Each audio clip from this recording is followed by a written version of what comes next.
고독사란 주변 사람들과 단절된 채 아무도 모르게 생을 마감하는 죽음을 의미합니다.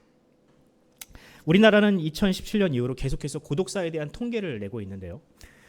최근 통계로는 2022년에는 3,559명, 2023년에는 3,661명이 고독사로 사망했다고 합니다. 이 수치는 대한민국 그 전체 사망자 중에 1%라고 합니다. 그러니까 100명 중에 1명은 고독사로 죽는다는 뜻입니다. 어마어마한 수치죠.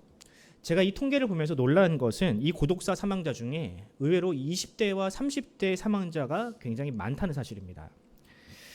사실 60대 이상의 어르신들이야 뭐 노환이라든지 뭐 질환으로 인해서 그럴 수도 있을 거라고 생각을 하는데 팔다리가 멀쩡한 20, 30대가 어떻게 고독사를 할 수 있을까 의문이 생겼습니다. 알고 보니 20, 30대가 고독사하는 경우는 대부분 스스로 목숨을 끊는 경우라고 합니다. 취업이 되지 않는 현실을 비관하고 그렇게 무너진 자존감으로 인해서 친구도 만나지 못하고 결국에는 가족과도 단절되어서 스스로 생을 마감한다고 합니다. 최근에는 지자체들이 나서서 이런 사람들을 어떻게든 집 밖으로 좀 끄집어내려고 노력을 한다고 하더라고요. 뭐 독서 모임을 만들고 또 어떻게든 사람을 이렇게 주선을 해서 만날 수 있도록 끊임없이 노력을 한다고 합니다. 나는 혼자가 아니다. 나는 누군가와 연결되어 있다라는 이 확신만 심어준다면 사람은 절대로 죽지 않는다는 뜻이죠. 그렇습니다. 사람은 먹을 것이 없어서 죽는 것이 아니라 외로워서 죽습니다. 내 곁에 내 이야기를 들어주는 사람이 없고 나를 공감해주는 사람이 없으면 사람은 자신의 생명줄을 놓아버립니다. 이 한강다리마다 소위 이 생명의 전화라는 것이 있지 않습니까? 이게 있는 게 뭐냐면 언제든지 내가 당신의 이야기를 들어줄 수 있어요라는 그런 메시지를 전달하고 싶어서 그런 겁니다. 성경을 보면 많은 인물들이 그렇게 외로움과 고립을 겪었습니다. 요셉은 형제들이 많았지만 그 형제들로 인해서 따돌림을 당하고 결국에는 먼 타국에 말도 통하지 않는 그런 고립 신세가 되어버리지 않았습니까? 다윗 역시 사울에게 쫓기다가 가족들과 생이별을 하는 그런 고독을 겪어야만 했고요. 예수님도 십자가를 지시기 전에 제자들로부터 외면과 배신을 당하셔야만 했습니다. 그런 의미에서 저는 이렇게 사람들로부터 외면을 당하는 것, 고립되는 것이야말로 사람이 겪을 수 있는 고통 중에 가장 극심한 고통, 가장 큰 연단이며 가장 큰 고통이라고 생각을 합니다. 열왕기상 17장을 보면 그렇게 세상으로부터 완전히 고립된 두 사람이 등장을 합니다.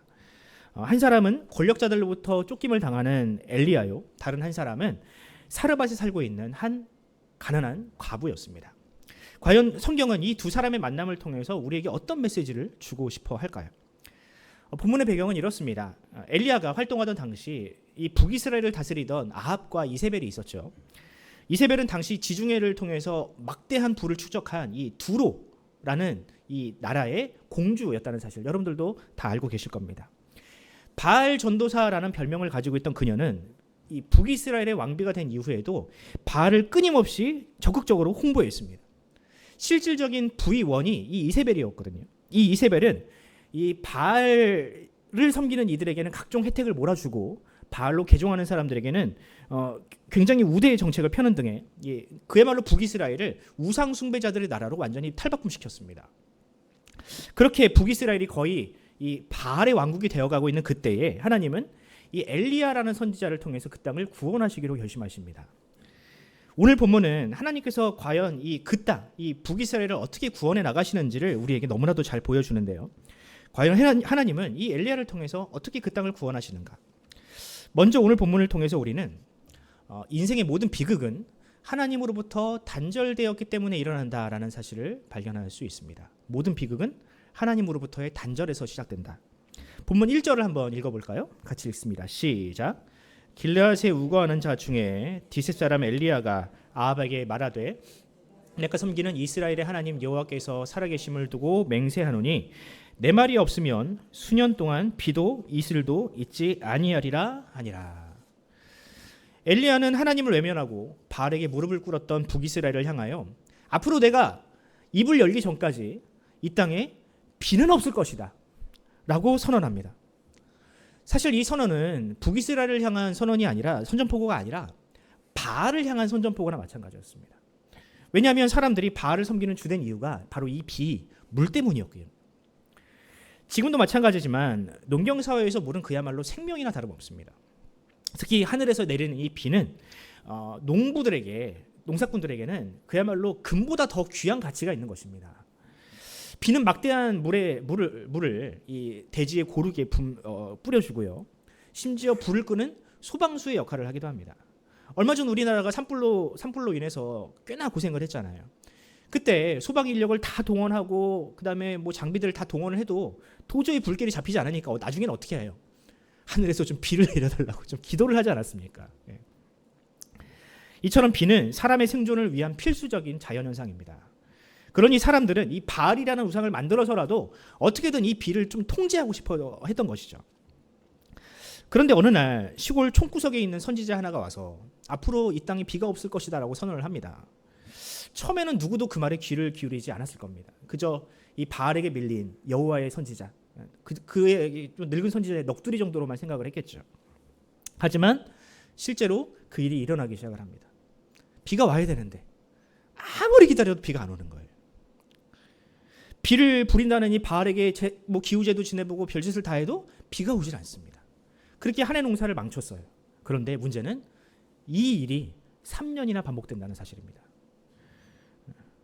과연 그 땅이 어떻게 됐을까요? 여러분, 지금도 몇 달 동안 비가 오지 않으면요, 나라가 큰일이 납니다. 농사만 망치는 게 아니에요. 모든 산업이 다 올수록됩니다.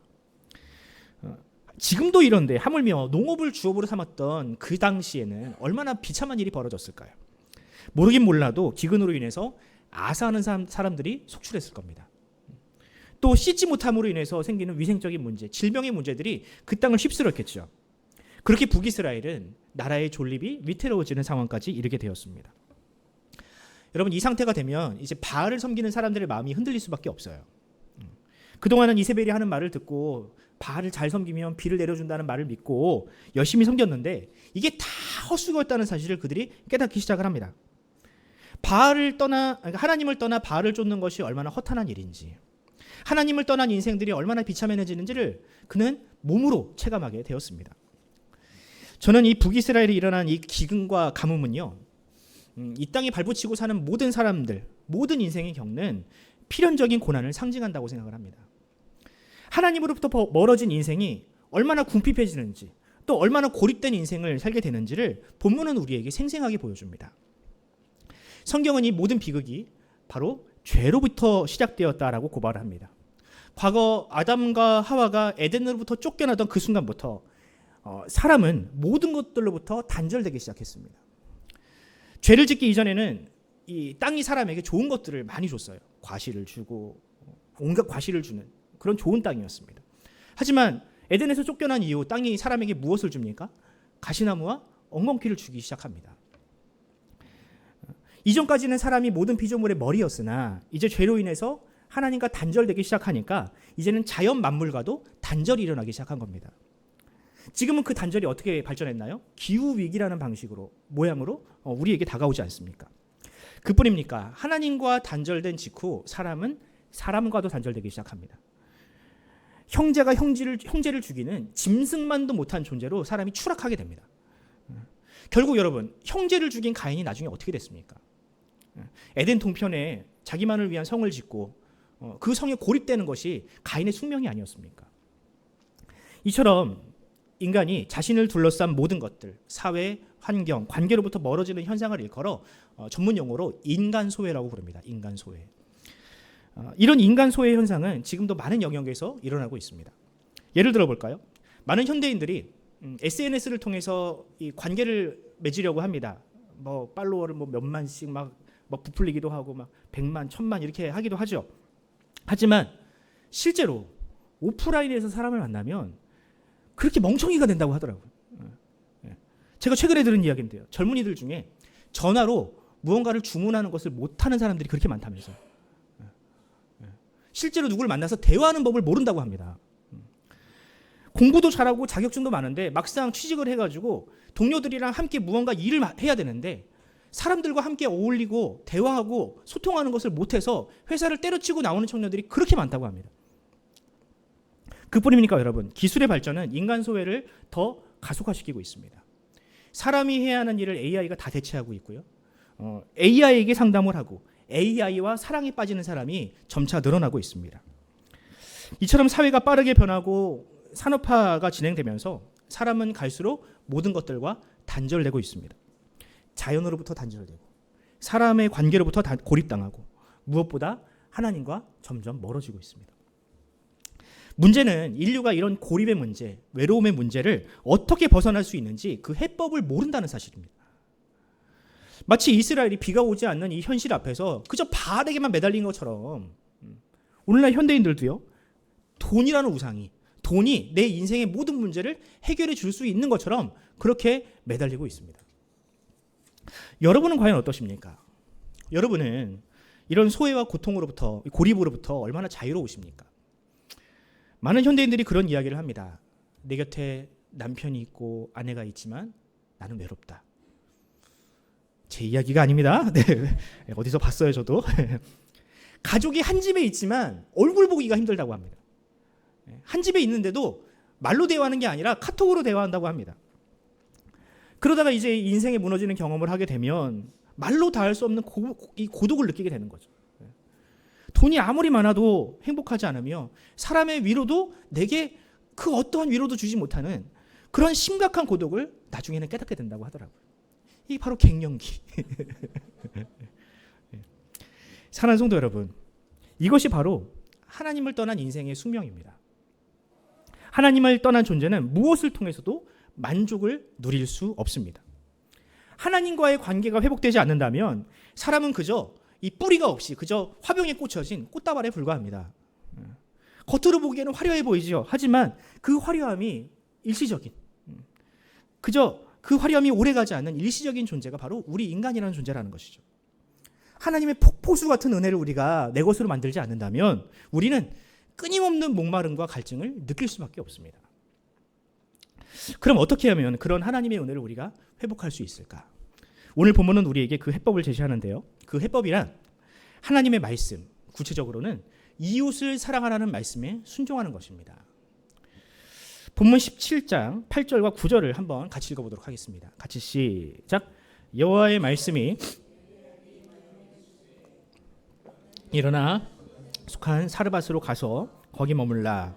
내가 그곳 과부에게 명령하여 내게 음식을 주게 하였느니라. 아멘. 이 바알에게 선전포고를 했던 엘리야는 자신의 몸을 숨깁니다.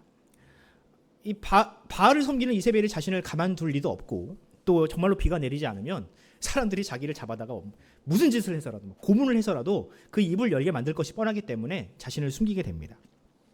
엘리야는 처음에 그릿시냇가, 이 물이 풍부한 그릿시냇가로 자신을 숨겼습니다. 하나님은 그를 까마귀를 통해서 그를 먹이셨죠. 하지만 이제 비가 오지 않으면 당연히 이 시내도 마르지 않겠습니까? 그리고 무엇보다 너무 한 곳에 많이 머무르는 것은, 오래 머무르는 것은요, 좋지가 않아요. 왜냐하면 너무 한 곳에 오래 머무르면 노출될 가능성이 높지 않습니까? 그래서 하나님은 이 엘리야를 다른 곳으로 옮기시는데 다음 행선지가 매우 이상합니다. 보통 이렇게 정권과 맞서는 사람이라면 자기 편이 많은 곳, 고향이라든지 그 추종자들이 많은 곳에 자신을 숨겨야 안전하다고 생각을 하잖아요. 아니면 이 물이 없으면 물이라도 넉넉한 곳으로 숨어서 후일을 도모하는 것이 맞는데 전혀 그런 곳이 아닌 생뚱엉뚱한 곳으로 하나님께서 그를 옮기십니다. 왜냐하면 제가 생각을 해봤어요. 왜 그럴까? 아마 이세벨도 똑같이 생각하지 않았을까요? 그러니까 사람들이 많은 곳, 엘리야의 추종자가 많은 곳으로 옮기면 이세벨도 똑같은 생각을 해서 그곳으로 군대를 파견할 게 뻔합니다.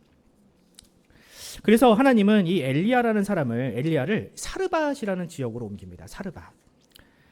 이 사르밧이 어디냐면 그러니까 이세벨 여왕의 고향이었던 두로의 한 도시의 이름입니다. 그러니까 이스라엘이 아니에요. 그곳은 이 두로의 한 땅입니다. 그리고 그 도시 중에서도 가장 큰 바알 신전이 있는 도시였다고 합니다. 그러니까 엘리야는 일종의 이 등잔 밑 전술을 쓴 겁니다. 등잔 밑이 어둡다라는 전술. 누구도 엘리야가 설마 적진이나 다름없는 그 사르밧으로 도망쳤을 것이다라고 상상도 못하는 거죠. 이런 전략적인 이유도 있지만 하나님께서 엘리야를 이 사르밧으로 보낸 이유는 그곳에 있는 한 과부 때문이었습니다. 그 과부는 어린 아들이 있었다라고 합니다. 그런데 여러분, 이 당시 고대 근동에서는요, 그러니까 특히 아들이 없는 과부보다 아들이 있는 과부가 그러니까 없는 과부보다 있는 과부가 더 비참했습니다. 특히 이제 그 아들이 경제력이 없으면, 그러니까 그저 아이에 불과한 아들이면 그 아들이 있음으로 인해서 더 비참한 삶을 살았다는 거예요. 룻 생각을 해볼까요? 룻은 아들이 없었죠. 그래서 어떻게 했습니까? 시집을 갔어요. 예. 새로운 결혼을 했다고요. 그런데 아들이 있으면요, 그 시집을 못 갑니다. 예. 새로운 결혼을 하지를 못해요. 그리고 이 아들이 있다는 이유로 고엘의 전통으로 인해서 누군가의 도움을 기대할 수도 없습니다. 넌 아들이 있잖아. 너는 그래도 살만한 거야 하면서 주변에서 그를 도와주지 않는다는 거예요. 그러니까 이 사르밧에 있는 이 한 과부는 친척도 도움받을 수 없고 주변으로부터 완전히 고립된 굉장히 비참한 상태였다라는 거죠. 세상에 있는 모든 사람들 중에 가장 비참한 상태가 바로 이 사르밧에 있는 과부였습니다. 설상가상으로 가문까지 들어가지고 이제 뭐 벼이삭을 줍거나 룻처럼 그렇게 이삭을 주는 일도 하지를 못해요. 이제 그녀와 그녀의 아들에게 남은 것은 그야말로 고독사뿐이었습니다. 실제로 그녀는 마지막 남은 이 한 움큼의 양식을 먹고 아들과 생을 마감하려고 준비하고 있었습니다. 그런데 엘리야는 대뜸 그녀를 찾아가서 그녀에게 나에게 양식을 달라고 이야기를 합니다. 그 한 움큼 나에게 달라고 이야기를 한다는 거예요. 벼룩의 간을 빼먹지. 네, 그죠? 저는 이 선지자라는 사람이 어떻게 이런 무례한 부탁을 할 수 있는가라고 과거에는 생각했습니다. 그러면서 목사라는 사람들은 결국 이렇게 다 대접받기를 좋아하는구나. 예나 지금이나 다르질 않구나. 라고 생각을 했다는 거예요. 그런데 본문을 곰곰이 묵상을 해보니까 그게 아니었습니다. 지금 엘리야는요, 사회적으로 완전히 고립된 그녀에게 지금 손을 내밀고 있는 겁니다. 마치 한강 다리에 있는 이 생명의 전화처럼 내가 당신에게 매우 중요한 사람이 되어주겠소라고 지금 이야기를 하고 있다는 거예요. 잘 이해가 안 되실 텐데 제가 한번 사르밧 과부의 입장에서 한번 설명을 해드려볼까요? 그녀에게 생을 포기할 이유는 크게 두 가지였습니다. 첫 번째는 가뭄으로 인해서 생계가 막막했기 때문에 그는 생을 포기하려 했습니다. 두 번째는 아무도 자신을 거들떠보지 않는 외로움이 두 번째 이유였습니다. 그런데 만약에 사르밧 과부가 엘리야의 요구를 들어준다면 먹을 양식은 조금 줄어들겠지만 엘리야라는 사람은 사르밧 과부와 매우 중요한 관계, 굉장히 중요한 관계로 얽혀지게 됩니다. 그러니까 궁핍한 중에도 이 생명과 같은 떡을 공유한 사람, 즉 생명을 공유한 사람이 된다는 것이죠. 마치 우리가 성찬식을 통해서 그리스도와 한 몸이 된 것을 우리가 서로 확인하는 것처럼 바로 이 떡을 공유함으로 인해서 과부와 이 엘리야도 그렇게 연합을 하게 된다는 겁니다. 생명의 연합을. 이로써 그녀에게 죽어야 할 두 번째 이유는 사라지게 됩니다. 무엇보다 이런 그녀의 선행은요, 하나님께서 모든 사람의 마음속에 심어놓으신 이 양심, 선을 행하고 가난한 자를 구제하는 이 양심에 순종하는 행동이 됩니다. 결국 과부의 이런 순종은요, 생각지도 못한 결과로 돌아오게 되는데요. 어떤 결과인가요? 엘리야라는 이 이름 없는 선지자와 연합함으로 말미암아 그를 도왔을 뿐인데 그녀가 하나님과 관계를 맺게 됩니다. 이 세상을 창조하신 하나님과 새로운 관계가 형성되기 시작한다는 겁니다. 그렇게 하나님과의 관계가 회복된 그녀의 인생에 어떤 일이 일어나게 됩니까? 세상 모두가 다 굶주리고 기근에 처해 있는데 오직 그녀의 집에서만 하나님의 은혜의 담비가 내리기 시작을 합니다. 본문 16절을 한번 같이 읽어보도록 하겠습니다. 같이 시작. 여호와께서 엘리야를 통하여 가루가 떨어지지 아니하고 병의 기름이 없어지지 아니하니라. 아멘. 하나님의 땅이라 불리는 이스라엘에서는 지금 기근과 가뭄이 시달리고 있지만 바알의 땅에서는 지금 하나님과 연결된 그 과부로 인하여 마르지 않는 기름병의 은혜가 임하고 있습니다. 그저 한 사람에게 자비를 베풀었을 뿐인데 온 이스라엘도 누리지 못하는 그 은혜를 이 과부가 누리고 있는 것입니다. 여러분 참 아이러니하지 않나요? 세상에서 가장 비참한 인생, 가장 가난한 사람 두 사람이 만났습니다. 그런데 이 두 사람이 연합하니 세상에서 가장 큰 풍요가 그 두 사람 가운데 임하게 되었다는 사실이요. 저는 이 말씀을 묵상하면서 마태복음의 한 구절이 생각이 났습니다. 예수님께서는 마태복음 25장 40절에 다음과 같이 말씀하셨습니다. 임금이 대답하여 이르시되 내가 진실로 너희에게 이르노니 너희가 여기 내 형제 중에 지극히 작은 자 하나에게 한 것이 곧 내게 한 것이라 하시고. 아멘. 여러분 무슨 뜻입니까? 가난한 자, 애통하는 자, 고립되어 슬피 우는 자들은 하나님과 우리를 연결시켜주는 매개체란 뜻입니다. 우리가 그들에게 의미 있는 존재가 되고 그들과 연합할 때 비로소 우리는 주님과 연대하게 될 것이란 뜻입니다. 여러분, 이 말씀이 가진 힘을 믿으십니까? 우리가 이웃과 연대하고 가난한 자들을 위해서 손을 내밀 때 바로 이 시대가 가지고 있는 가장 큰 문제인 인간 소외의 문제가 해결될 것이라는 사실을 여러분들은 믿으십니까? 그렇습니다. 여러분, 인류가 앞으로도 계속해서 이 땅에서 생존할 것이냐 아니면 멸절할 것이냐의 이 문제는, 해답은 과연 다른 사람과 어떻게 우리가 연합할 것이냐, 연대할 것이냐에 달려 있습니다. 나와는 다른 사람을 적으로 두고 그를 혐오하고 경멸하다 보면 결국 이 세상에는요, 딱 한 사람만 남습니다. 다 제거하다 보면 결국 한 사람만 남게 된다는 거예요. 그런데 여러분, 사람이 결코 혼자 살 수 있겠습니까? 그렇게 혼자 살아남으면 그 사람이 과연 살 수가 있습니까? 즉, 경쟁과 갈등은요, 모두가 다 죽는 길이라는 겁니다. 하지만 다른 사람, 설사 나보다 못 배우고 가난할지라도 그 사람을 존중하고 함께 살아가려 하다 보면 하나님께서는 그 사람들을 통해서 이 땅을 살리시고 이 땅을 구원하실 것이라는 그 말씀이 바로 이 말씀 가운데 녹아 있습니다. 20세기의 최고의 과학자였던 아인슈타인 또한 같은 고민을 한 사람입니다. 그는 다음과 같이 이야기했습니다. 성공한 사람이 되기보다 가치 있는 사람이 되려고 노력하라. 그러니까 자신만을 위한 성공을 추구하기보다 다른 사람에게 더 유익한, 이 세상이 유익한 삶을 살아가려고 노력하라고 그런 주장을 했습니다. 이야기했습니다. 마더 테레사도 비슷한 말을 했습니다. 나는 당신이 할 수 없는 일을 할 수 있고 당신은 내가 할 수 없는 일을 할 수 있습니다.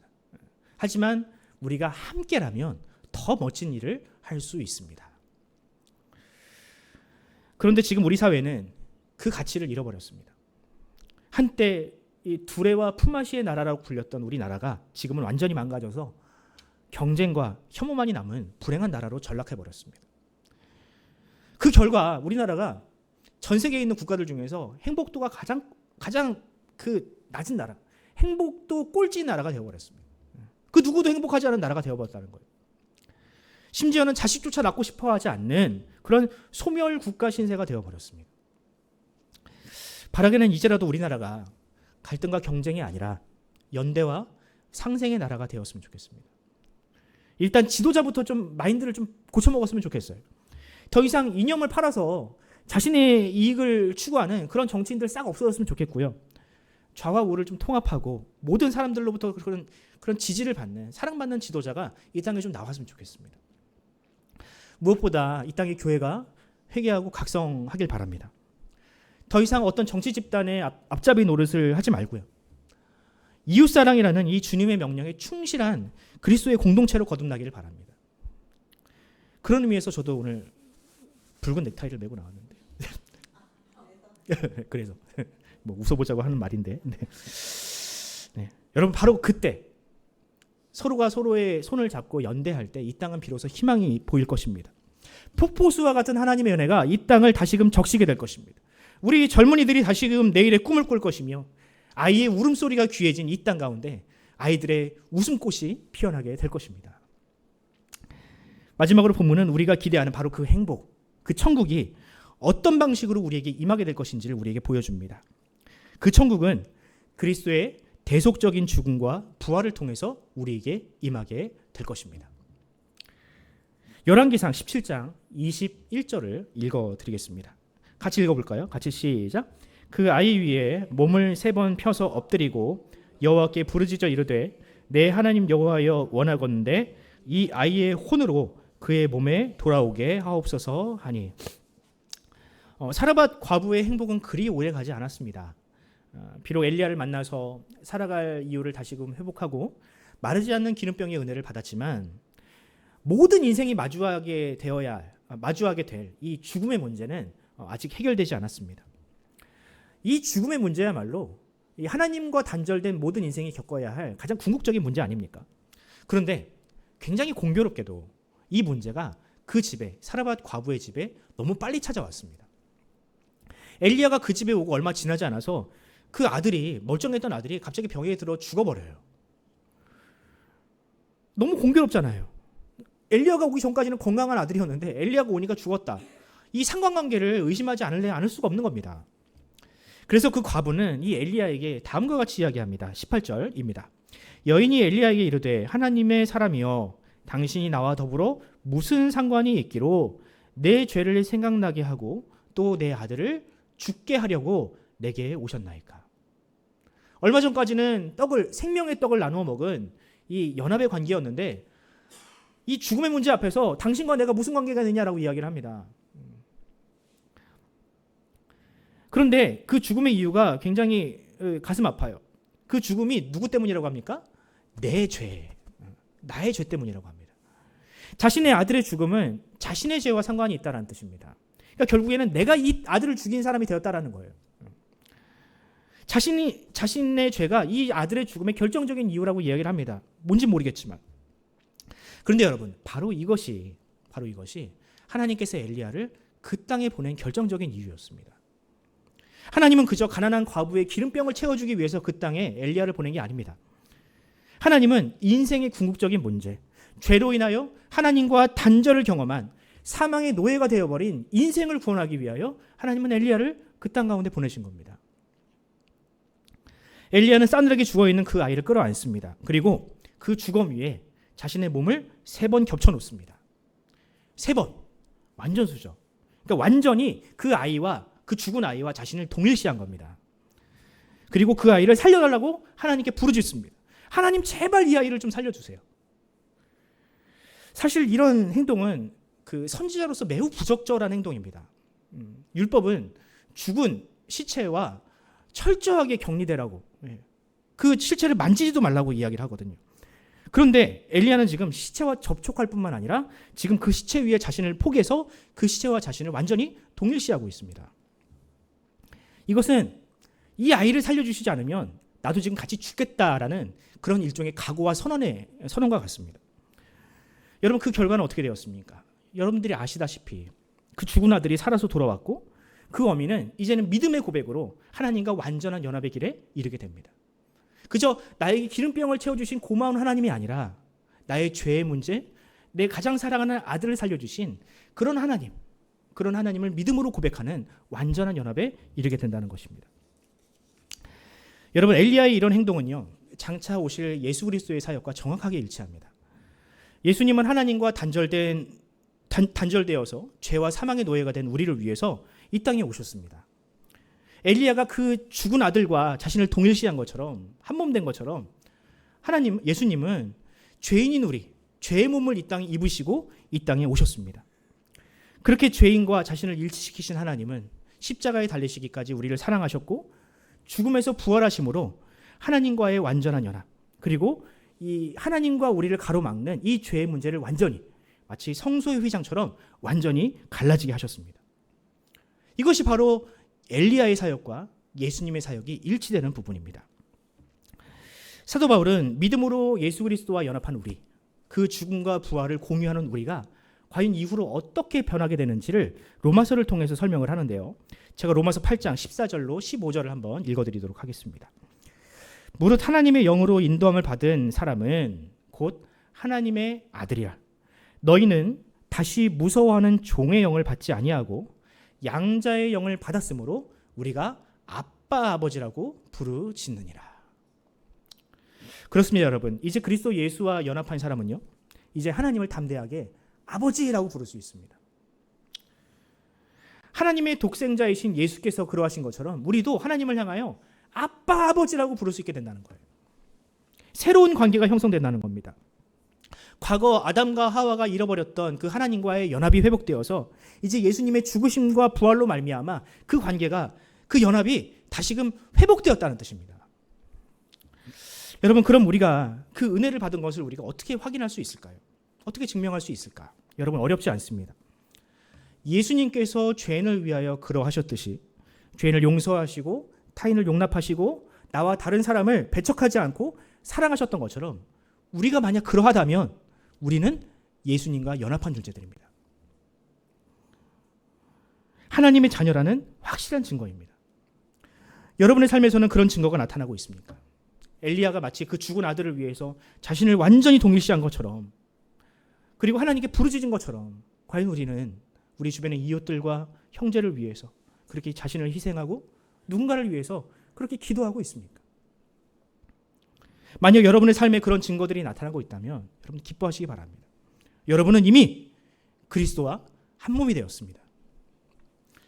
여러분과 하나님 사이에는 더 이상 꺼리낄 것이 없습니다. 하나님은 여러분의 그 어떠한 결정도, 또한 그 어떠한 기도에도 응답하실 준비가 되어 있습니다. 왜냐하면 굳이 물어볼 필요 없어요. 왜? 여러분의 결정은 곧 하나님의 결정이 됩니다. 여러분의 기도는 곧 예수 그리스도의 기도와 마찬가지입니다. 이것이 바로 그리스도와 연합한 사람이, 그리스도와 연합이라는 이 능력이 주는 은혜입니다. 그 연합은요, 죽음을 이기고 세상을 이기고 죄악을 이기는 위대한 능력입니다. 바라기는 저와 여러분 모두가 그렇게 그리스도 안에서 하나가 되었으면 좋겠습니다. 성별도 다르고요, 우리는 세대도 다르고 살아온 배경도 다 다릅니다. 하지만 우리가 그리스도 안에서만큼은, 이웃을 사랑하는 일에서만큼은 우리가 하나가 되길 바랍니다. 더 나아가서 그런 세상이 그런 우리를 바라보면서 우리를 흠모하고 그 연합 안에 동참하고 싶어서 우리를 찾아오는 그런 성경적인 전도가 일어나는 그런 그리스도의 공동체가 되기를 간절히 소원합니다. 이제 말씀을 맺겠습니다. 최근 뉴스를 보면 은둔형 외톨이라는 말을 심심치 않게 듣습니다. 이 말이 이제 일본 히키코모리에서 온 말이라는 거 다시들 아시죠? 이게 6개월이 넘도록 그 집이나 방 안에서 꼼짝 않고 지내면서 친구, 가족, 주변 사람들과 모든 관계를 차단하고 연락을 받지 않는 그런 상태를 일컬어 이제 은둔형 외톨이라고 합니다. 최근 통계에 따르면 청년들 100명 중에 9명, 거진 10명 정도가 이 은둔형 외톨이가 되었다고 합니다. 뭐 원인은 다양하다고 하더라고요. 뭐 학교 폭력이라든지 대학 진학이라든지 취업에 실패하고 혹은 실직을 하는 등 다양한 이유가 있다고 합니다. 특히 이 코로나 시절에 이 은둔형 외톨이가 급속도로 늘어났다고 합니다. 집에 있다 보니까 그게 습관이 되어버린 거예요. 전문가들은 이런 고립의 시기는 누구에게나 찾아오는 일종의 감기 같은 것이라고 합니다. 누구나 실패할 수 있고, 그러다 보면 그를 극복하기 위해서는 자기만의 시간은 꼭 필요한 일이라고 합니다. 하지만 이 고립의 시기가 길어져서 골든타임을 놓치게 되면 나중에는 이 손 쓸 수 없는 상태까지 이르게 되니까 반드시 이 골든타임이 지나기 전에 누군가 주변에서 손을 내밀어야 된다고 하더라고요. 그러니까 자기 혼자 그 고립을 빠져나오는 건 불가능하다고 하더라고요. 웬만한 의지가 없이는 그 고립을 스스로의 힘으로 나오는 것은 불가능하다고 해요. 누군가 주변에서 손을 내밀어 줘야 된다는 거예요. 그럼 어떻게 손을 내밀 수 있을까? 이게 문제죠.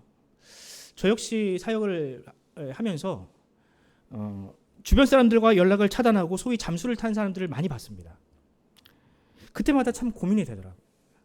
내가 그 사람의 아픔을 내가 다 공감할 수 있는 것도 아닌데, 내가 괜히 말 한마디 얹었다가 더 상처를 주는 것은 아닌가, 괜히 연락을 했다가 더 깊숙한 그 동굴로 들어가는 것은 아닌가, 고민이 많이 됐습니다. 실제로 이런 고민에 대해서 리커넥트라는 책을 쓴 장재열 씨라는 사람이 이렇게 조언을 했습니다. 제가 PPT를 띄워드릴 텐데요. 고립에서 나오길 거부하는 사람이 가장 부담스러워하는 질문은 잘 지내? 어떻게 지내? 라는 질문이라고 한다. 잘 지낸다고 하면 거짓말을 하는 것 같고, 못 지낸다고 하면 일일이 설명을 해야 할 것 같아서 대답하지 않게 된다. 가장 좋은 접근은 네가 생각나서 연락했어. 너도 내가 생각나면 언제든지 연락해줘 라고 메시지를 남기는 것이다. 그러면 고립 당사자들도 언제든지 손을 내밀어도 된다는 연결망이 생기는 것처럼 느껴진다고 한다라고 조언을 했습니다. 사랑하는 성도 여러분, 혹시 이 이야기를 들으면서 생각나는 분들이 계십니까? 연락이 끊긴 가족 혹은 이웃이 계십니까? 하나님의 품을 떠나 방황하고 있는 형제 자매들이 생각이 나십니까? 그럼 우리 주님의 명령을 쫓아 한번 손을 내밀어 보면 어떻겠습니까? 부끄럽고 혹은 귀찮더라도 하나님께로 향하는 징검다리가 되어보는 것이 어떻겠습니까? 혹시 압니까? 우리가 보낸 문자 한 통이나 또 연락 한 통이 그 사람의 인생을 구원하는 그런 메시지가 될지 누가 알겠습니까? 사르밧이라는 땅에서 일어난 이 우연한 만남이 부활이라는 기적을 만들어낸 것처럼 하나님께서 우리를 그렇게 사용하실지 누가 알겠습니까? 바라기는 여러분의 따뜻한 관심과 사랑으로 죽어가는 영혼이 살아나고 주님의 곁을 떠났던 사람들이 살아나는 그런 기적이 일어나기를 소원합니다. 사르밧 땅에서 일어났던 그 기적이, 그 부활이 바로 지금 오늘 지금 여기에서 일어나기를 간절히 축원합니다.